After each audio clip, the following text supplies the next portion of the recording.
Dear student ध्यान से देखिए, एक्सरसाइज 10.2 है, क्लास 11th है, क्वेश्चन नंबर इसका 1 है। देखिए ठीक है, तो क्वेश्चन क्या कहता है, find the coordinate of focus axis of parabola, equation of directrix and length of latus rectum. ठीक है, ये आपके सामने क्वेश्चन है कि आपको find the coordinate of the focus axis of parabola बताना है, इक्वेशन ऑफ डायरेक्ट्रिक्स बताना है and length of latus rectum बताना है। ठीक है, ये आपके पास इक्वेशन है पैराबोला की। ठीक है, हम कैसे निकालेंगे, देखिए सबसे पहले हम लिखेंगे solution. First of all we have to write solution and given.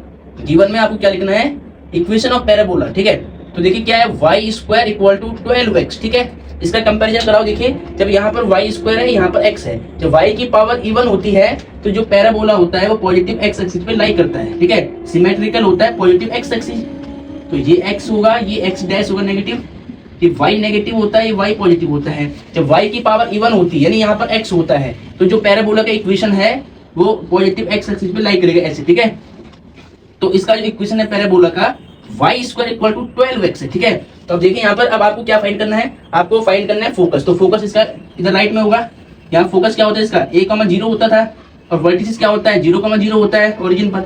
ठीक है, तो आपको क्या बताना है, कोऑर्डिनेट ऑफ फोकस बताना है, a,0 बताना है, यानी पहले आपको a की वैल्यू यहाँ से फाइंड करनी पड़ेगी। तो आपको लिखना है y square equal to 4ax।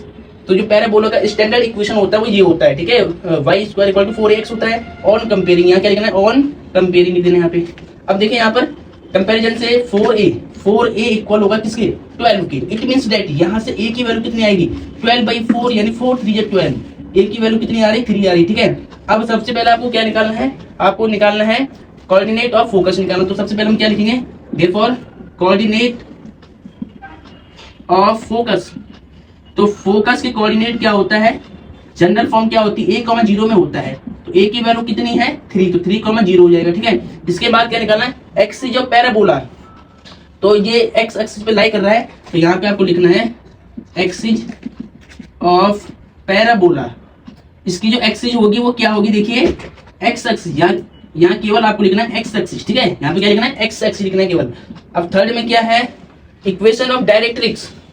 तो डायरेक्ट्रिक्स इसकी देखिए, अगर पैराबोला राइट में बना है तो इसके बैक साइड में क्या होता है डायरेक्ट्रिक्स होता है। अगर ये y डैश ये y है तो यहाँ पर क्या होगा x इक्वल टू a होगा इस इक्वेशन। ठीक है, तो a की वैल्यू कितनी निकाली थी, यहाँ पर आपने 3 निकाली थी, तो देयरफॉर यहाँ पे हम लिखेंगे x की वैल्यू a की वैल्यू कितनी है 3। इट मींस दैट x की value x equal to -3 equal to 0। ठीक है, ये माइनस आएगा नहीं, इधर 3 तो माइनस हो गया। ठीक है, लेंथ ऑफ लेटेस्ट रेक्टम। ठीक है, तो इसकी जो लेंथ है वो आपको मालूम है 4a के इक्वल होता है। इट मींस दैट 4a की वैल्यू कितना है 3 है, तो यहाँ